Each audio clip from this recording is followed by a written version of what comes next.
জুলাই অভ্যুত্থানে ইন্টারনেট বন্ধ করে গণহত্যা ও মানবতা বিরোধী অপরাধে উস্কানি দেওয়ার মামলায় সাবেক প্রধানমন্ত্রী উপদেষ্টা সজীব ওয়াজেদ জয় এবং সাবেক আইসিটি প্রতিমন্ত্রী জুনায়েদ আহমেদ পলকের বিরুদ্ধে অভিযোগ গঠন করে বিচার শুরুর নির্দেশ দিয়েছেন ট্রাইব্যুনাল ১। আগামী ১৮ ফেব্রুয়ারি সূচনা বক্তব্য ও সাক্ষ্য গ্রহণের দিন ঠিক করা হয়েছে।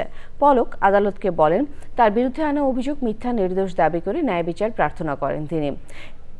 এদিকে র্যাব কর্তৃক গুমের মামলায় প্রথম সাক্ষী মীর কাসেমের ছেলে ব্যারিস্টার আরমান শেখ হাসিনা ও দায়ী সেনা কর্মকর্তাদের শাস্তি দাবি করেছেন। মাজহার হক পান্নার রিপোর্ট। সজীব ওয়াজেদ জয় এবং জুনায়েদ আহমেদ পলকের বিরুদ্ধে ৩ অভিযোগ আনে প্রসিকিউশন। চিফ প্রসিকিউটর বলেন, আসামিরা ফেসবুকে স্ট্যাটাস দিয়ে আন্দোলনকারীদের রাজাকার হিসেবে চিহ্নিত করে। পরে জয়ের নির্দেশে ইন্টারনেট বন্ধ করা হয় বহির্বিশ্বে গণহত্যার ঘটনা আড়াল করতে।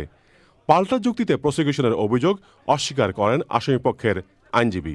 2024 সালের জুলাই এবং আগস্ট মাসে ইন্টারনেট বন্ধ করে দিয়ে গণহত্যা চালানো, গণহত্যাকে বিশ্ববাসীর দৃষ্টি থেকে আড়াল করার দায়ে আসামি জুনায়েদ আহমেদ পলক এবং সজীব ওয়াজেদ জয়ের বিরুদ্ধে আনুষ্ঠানিক অভিযোগ গঠিত হয়েছে এবং 18 ফেব্রুয়ারি 2026 তারিখে এই মামলার সাক্ষ্য গ্রহণের দিনের জন্য নির্ধারণ করা হয়েছে।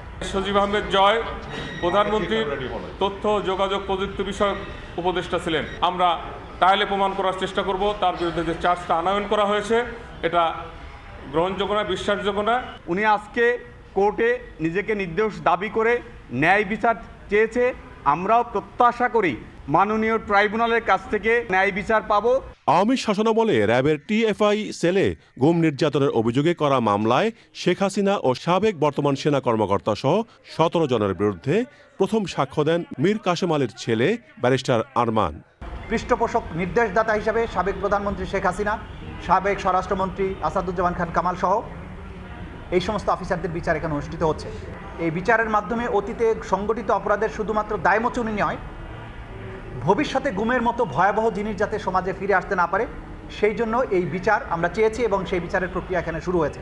সাক্ষীর সাক্ষ্য গ্রহণ শেষে জেরা করবেন আসামিপক্ষের আইনজীবী। মাজহার হক মান্না, চ্যানেল আই, ঢাকা।